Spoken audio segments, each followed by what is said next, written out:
윤석열 전 대통령 구속 심사가 진행 중이던 서부지법 앞입니다. 언론사 취재진을 향해 고성을 지르고 욕설을 퍼붓습니다. 꺼져! 나가! 가짜 뉴스 나가라! 60대 남성 우모 씨는 가방으로 취재진 머리를 내리친 혐의 등으로 재판에 넘겨졌습니다. 우 씨는 술에 취해 기억이 안 난다. 허공에 던진 물건이 하필 피해자 머리 위에 떨어졌다고 주장했습니다. 법정 아니건 바뀌건 제대로 된 사과는 없었습니다. 오히려 피해자에게 합의를 해달라며 우 씨 가족들이 직접 문자 메시지를 보내왔습니다. 또 피해자 의사는 묻지도 않고 법원에 합의금을 공탁해놓고 보석을 신청하고 이를 알리는 등기도 보냈습니다. 알려주지도 않은 피해자의 주민번호와 주소 등 개인 정보를 빼낸 건 우 씨의 변호인이었습니다. 그 부분은 당연히 복사 가리고 복사했고 제가 저절로 외워준 거 어떡합니까? 머리가 그 정도는 좋은데. 의도를 가지고 확인했다고밖에 보이지 않고 그런 과정에서 피해자는 가해자한테 직접 사과를 받거나 용서를 할 수 있는 과정도 생략될 수밖에 없었고. 우 씨의 변호인은 부정선거를 주장하는 단체 소속으로 서부지법 폭동을 옹호해왔습니다.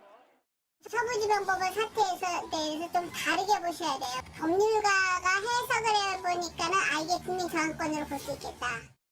서부지법 폭도들은 폭력 행위가 유튜브로 생중계됐는데도 영상 증거가 조작됐을 가능성을 주장해 재판은 한 달 넘게 제자리 걸음입니다. 재판이 지연되는 사이 극우 성향 인터넷 커뮤니티에선 피해자에게 부적절한 사진을 보내고 조롱하는 게시물을 보내는 등 2차 피해도 발생하고 있습니다. 서울 마포경찰서는 피해자를 모욕하는 게시글을 쓴 40여 명에 대해 고소장을 접수해 수사에 착수했습니다. MBC 뉴스 변윤재입니다. 윤석열 대통령 구속에 반발한 시위대가 법원에 난입해 판사를 위협한 초유의 폭동은 극우 유튜브 방송으로 생중계됐습니다. 자, 여러분 후문에 지금 우리 애국 시민들이 담을 넣고 후문을 열었다고 합니다. 57살 이 유튜버도 폭도들과 함께 서부지법 5층까지 올라갔다 경찰에 붙잡혔습니다. 열렸다. 네, 아무도 없네. 근데 지금까지 있는 거야. 여기 5층인데. 5층인데. 범행을 고스란히 본인 카메라에 담아놓고도 정작 재판이 시작되자 항의하러 간 게 아니라 현장 상황을 알리려고 들어간 거라고 발뺌했습니다. 폭도가 된 윤 대통령 지지자들은 이처럼 줄곧 법원에는 들어갔지만 직접 문을 열진 않았다며 혐의를 낮추는 데 주력했습니다. 다른 사람들이 뛰어가길래 함께 들어갔을 뿐 범행에 가담하진 않았다거나 소화기가 분사돼 체류탄이 발사된 줄 알고 법원 안으로 피했을 뿐이라고 주장했습니다. 여럿이 위력을 행사할 때 적용돼 5년 이하 징역에 처해지는 특수 건조물 침입을 피해 비교적 형량이 가벼운 일반 건조물 침입을 적용해달란 겁니다. 서울의 고등학교 과정 평생교육시설에서 일하다 법원 안에서 붙잡힌 한 교사는 폭력 시위로 변질되는 게 안타까워 동영상을 기록하려고 들어간 거라며 교사로 복귀하려고 하니 보석으로 풀어달라고 요구하기도 했습니다. 경찰 방패를 빼앗고 폭행한 혐의로 붙잡힌 남성에게선 바닥에 떨어진 방패를 밟으면 위험할까 봐 들었을 뿐 방패로 때리진 않았단 말까지 나왔습니다. 국민 저항권을 운운했던 변호인들은 더 나아가 폭동의 책임을 경찰에 떠넘겼습니다. 경찰이 비켜줬어요. 셔터문도 열어줬어요. 이렇게 말씀하시는 분이 많았고.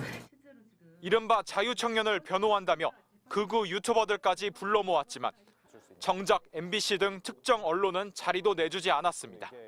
자유를 내세우셨는데 언론사 이렇게 가려받으시는 거. 좀 나가주시죠. 네. 또 신고까지 해야 됩니다. 서부지법 폭력 사태와 관련해 수사를 받고 있는 시위대는 무려 140명. 경찰은 이와 함께 서부지법과 헌법재판소를 겨냥한 협박글 177건을 특정해 지금까지 작성자 25명을 붙잡았다고 밝혔습니다. MBC 뉴스 변윤재입니다. 서울 서부지법 폭력 사태 가담자들을 태운 호송차가 들어서자 구호가 터져 나옵니다. 청년들 힘내라! 애국자들 힘내라! 극우 지지자들의 응원대로 이들 중 일부는 재판 시작부터 억지 주장을 폈습니다. 공수처 차량을 막은 건 경찰이 불법 역주행을 도우려고 시위대를 체포했다거나 누군가 스크럼을 짜라고 지시해 우발적으로 합류했다고 책임을 돌렸습니다. 또 위협하는 영상이 버젓이 남아있는데도 차량 안에 사람이 있는지 확인하려고 한두 차례 두드렸을 뿐이라고 부인했습니다. 더 나아가 윤 대통령 구속 취소를 빌미 삼아 불법을 저지른 공수처를 막은 건 공무집행 방해가 아니란 말도 나왔습니다. 법원이 대통령을 불법 체포하고 불법 구속하는 불법 행위를 자행한 것입니다.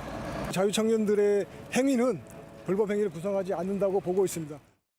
MBC 취재진을 폭행했다 붙잡힌 남성은 술을 마시고 화가 많이 난 상태에서 사람들이 항의하길래 무언가 던졌는데 하필이면 MBC 리포터 머리에 떨어졌다고 했습니다. 법원에 난입한 폭도들 사이의 진술도 엇갈렸습니다. 법원 7층까지 들어갔다 나온 뒤 불까지 지르려 한 18살 남성은 혐의를 모두 인정했지만 판사실 문을 발로 찬 사랑제일교회 특임전도사 이형석 씨는 단체로 들어간 게 아니라며 형량이 무거운 혐의는 부인했습니다. 현재까지 서부지법 폭력 사태로 경찰이 입건한 이들은 137명. 검찰은 이 가운데 우선 78명을 재판에 넘겼고 법원은 차례차례 재판을 준비하고 있습니다. MBC 뉴스 변은재입니다.